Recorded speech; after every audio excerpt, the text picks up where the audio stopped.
Olá pessoal, tudo bem com vocês? Aqui é o Pastor Paulo Oni. Sejam muito bem-vindos a mais um CPD, um capítulo por dia, a sua dose de leitura e reflexão na Palavra de Deus.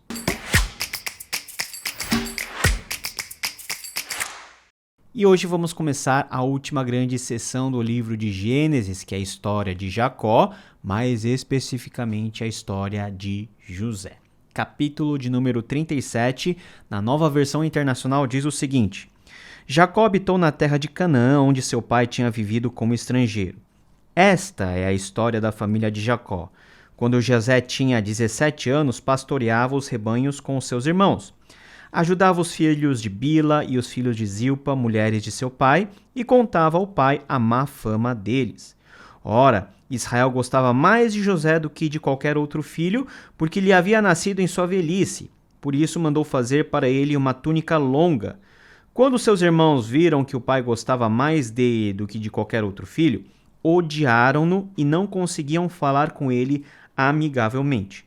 Certa vez, José teve um sonho e, quando contou aos seus irmãos, eles passaram a odiá-lo ainda mais. Ouçam o sonho que tive, disse-lhes.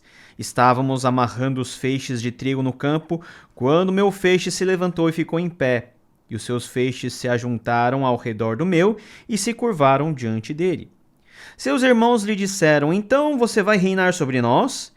Quer dizer que você vai nos governar? E o odiaram ainda mais por causa do sonho e do que tinha dito.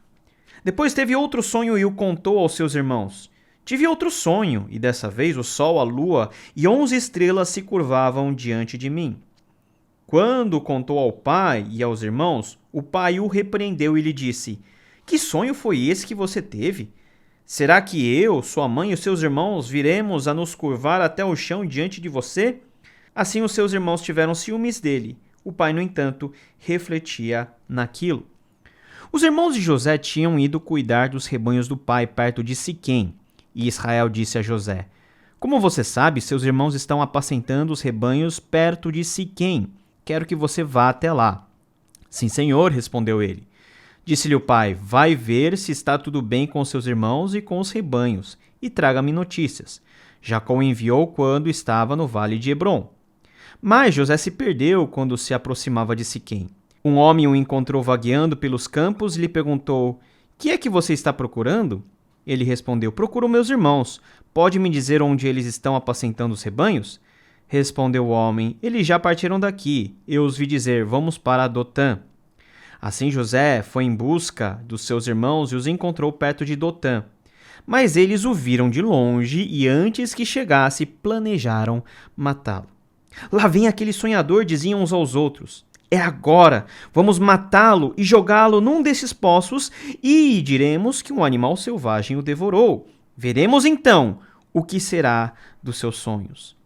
Quando Rúben ouviu isso, tentou livrá-lo das mãos deles, dizendo: Não lhe tiremos a vida. E acrescentou: Não derramem sangue. Joguem-no naquele poço no deserto, mas não toquem nele.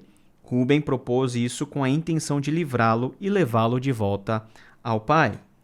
Chegando José, seus irmãos lhe arrancaram a túnica longa, agarraram-no e o jogaram no poço que estava vazio e sem água. Ao se assentarem para comer, viram de longe uma caravana de ismaelitas que vinha de Gileade.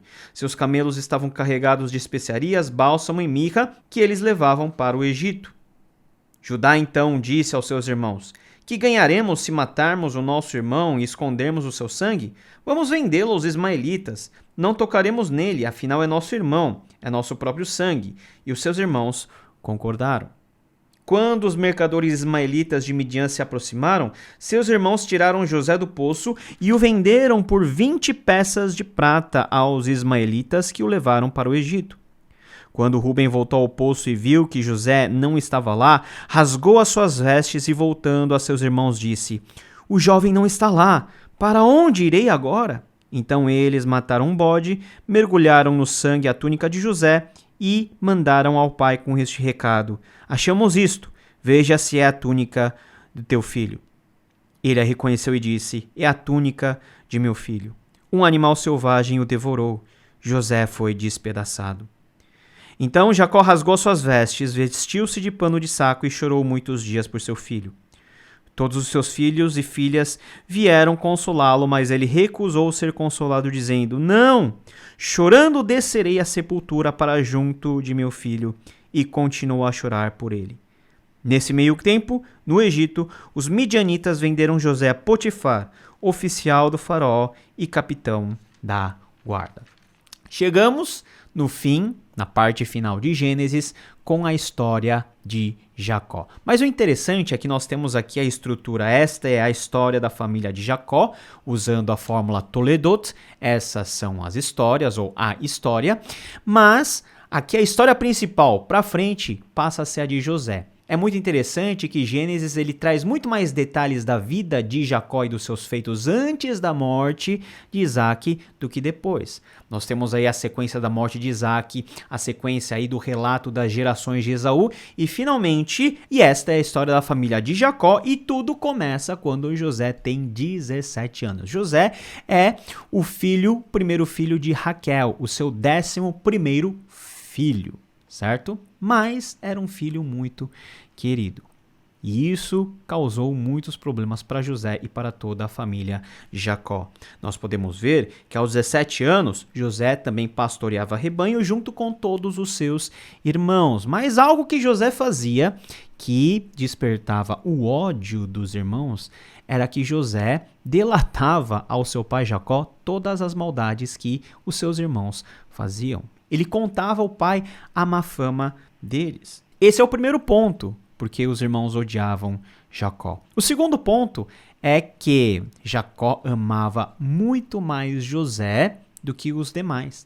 E Jacó fazia questão de expressar esse amor.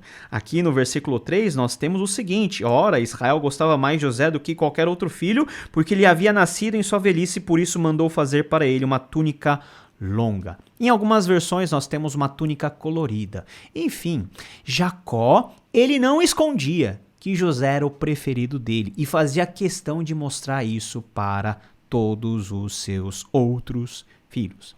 Você imagina que fazer algo desse tipo, com certeza, geraria ciúme e inveja. E é por causa disso que os irmãos não suportavam José. Mais de 3 vezes nós temos aqui o sentimento dos irmãos em relação a José, dizendo que os irmãos o odiavam ainda mais, não podiam falar com ele. Dentro desse cenário caótico de relacionamentos tumultuados entre os irmãos, José vem com algumas histórias diferentes. Ele diz o seguinte: olha, eu tive um sonho. E no primeiro sonho que ele teve, ele conta diante dos seus irmãos, dizendo que ele estava amarrando os feixes de trigo no campo, quando o seu feixe ficou em pé, e os feixes dos seus demais irmãos curvavam-se diante do feixe dele. Cá entre nós, será que os irmãos de José ficaram felizes em ouvir isso? Ficaram ainda mais bravos. Eu fico pensando comigo, será que José não tinha semancol? Será que José não sabia que isso iria deixá-los ainda mais bravos com ele? E para piorar, José tem outro sonho. Um sonho que envolve agora sua mãe e o seu pai. Ele sonha que o sol, lua e 11 estrelas se curvam diante dele. Ao ouvir isso, os irmãos ficam ainda mais bravos, odeiam ainda mais. Jacó repreende José, mas Jacó deixa aquilo dentro do seu coração. Veja que nós vamos ver nos próximos capítulos que esses sonhos, na verdade, foram sonhos de Deus. Foram sonhos proféticos que mostravam o que iria acontecer com José. Sonhos. Todos nós temos sonhos. Mas quando nós falamos de sonhos, nós falamos na realização de nossos objetivos, de chegarmos em algum lugar, de sermos alguma coisa, e muitas vezes nós não analisamos o processo que nos leva até a conclusão dos nossos sonhos. Você pode pensar assim: Deus deu sonhos maravilhosos para José, então Deus vai ajudar José, tornando a vida dele confortável e ele vai conseguir cumprir todos os seus sonhos de forma fácil, porque afinal Deus está abençoando ele. Mas na verdade, foi justamente o contrário que aconteceu. Nós temos aí o ódio dos irmãos chegando a níveis insuportáveis. Certo dia, Enquanto os irmãos de José estavam pastoreando nas regiões de Siquém, Jacó manda José ver se os irmãos estão bem, porque a região de Siquém é uma região meio perigosa. Nós vimos o que aconteceu no capítulo anterior com toda a celeuma. Nós vemos o que aconteceu lá nos capítulos anteriores com toda a celeuma envolvendo Diná, os siquemitas, o massacre que os irmãos de José fizeram. Então, possivelmente, era uma zona meio perigosa e Jacó ficou preocupado. Mandou José, José foi, os irmãos já tinham ido para outro lugar, para Dotã. José vai lá, ele estava meio perdido, ajudam ele a chegar lá, e quando os irmãos olham José chegando lá no horizonte, eles já planejam dentro de si: lá vem aquele sonhador. É agora, vamos matá-lo, vamos jogar ele lá no poço. Somente alguém cheio de ódio pensaria em algo como isso. Ainda mais os irmãos. Então você imagina o quanto os irmãos de José odiavam José e não suportavam vê-lo. Rúben entra na parada como irmão mais velho e coloca panos quentes. Vamos jogar ele aqui no poço, porque ele imaginava que depois ele poderia tirá-lo e fazer uma média com o seu pai. Mas Rúben vai embora. Acontece alguma coisa, ele se ausenta. Judá tem a brilhante ideia de vender o seu próprio irmão para os midianitas, e é de fato isso que acontece. Nós não estamos falando de uma visão romântica daquilo que José pensa fazer no futuro. José sonhou algumas coisas que Deus estava indicando, mas talvez José nem fazia ideia daquilo que poderia acontecer com ele. Ainda mais dentro dessa situação em que ele é traído pelos irmãos, em que ele é vendido pelos seus próprios irmãos por 20 moedas de prata. Esses irmãos, que não tinham nada a ver com o sonho José, não queriam nem escutar a respeito do sonho José. Lá vem aquele sonhador, vamos matar ele e vamos ver o que vai ser dos sonhos desse menino, porque não vão se cumprir. Os irmãos ímpios, que já haviam cometido atos de impiedade lá no episódio de Diná, agora chegam ao ponto de vender o seu irmão mais novo. Rúben chega, vê que os seus irmãos haviam vendido José, ele fica desesperado e a última solução que eles encontram é pegar a túnica longa de José, salpicar com sangue de bode, mandar para Jacó, e olha só a crueldade. Jacó recebe aquela túnica salpicada de sangue e diz: é a túnica do meu filho. Um animal selvagem devorou José. José foi despedaçado. Ele ficou inconsolável. Não quis ouvir ninguém. Chorou amargamente a perda do seu filho. Em situações como essas, nós não fazemos a mínima noção do como Deus vai contornar essa situação. Deus havia dito, Deus havia dado sonhos a José do que aconteceria com ele, mas essa realização dos sonhos não acontece nem da maneira que José imagina, nem da maneira que os irmãos imaginam e nem da maneira que o leitor imagina. Veja só, Deus, ele é soberano sobre a história. E quando nós achamos que vai dar tudo errado, José não vai ter jeito, ele vai ser vendido, vai morrer como escravo. Não, é justamente essa maneira que Deus usa para cumprir aquele plano inicial que ele havia mostrado para José, para mostrar que ele é o Senhor de todas as coisas, que ele conduz do jeito que ele quer, e a própria construção da vida de José, a própria forma como Deus forja o caráter dele, nos mostra que Deus, ele não tem interesse em simplesmente nos colocar em lugares de destaque. Ele quer cumprir o seu propósito, o seu sonho para conosco, de maneira que nós possamos ser transformados durante essa jornada, durante esse caminho. José, que talvez era aquele garoto mimado que ficava delatando os seus irmãos por qualquer coisa e pelas maldades também dos seus irmãos ao seu pai, que era odiado pelos seus irmãos, que se achava diante de todo mundo: olha, eu sonhei que todo mundo se curvava diante de mim. E esse José, ele vai passar pela dura escola da vida.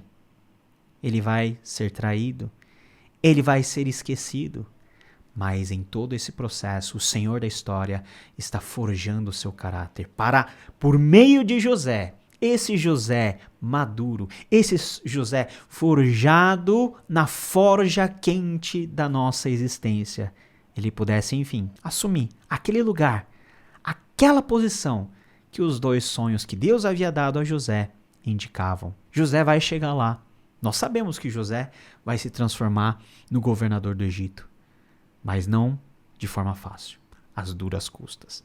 E quando nós imaginamos a vida de José e nós olhamos para a nossa vida, nós podemos ter também a mesma certeza de que Deus, ele cumprirá em nós os seus propósitos. Mas também faz parte da vontade de Deus que nessa jornada nós também possamos ser forjados, lapidados, bem arrumados, transformados, renovados, por vezes por meio de sofrimento, por vezes passando por tribulações, angústias, mas não que essas coisas nos destruam.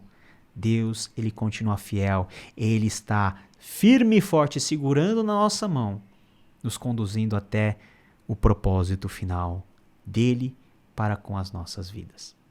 Esse Deus de José que cuidou da vida dele é o mesmo Deus hoje que cuida de cada um de nós.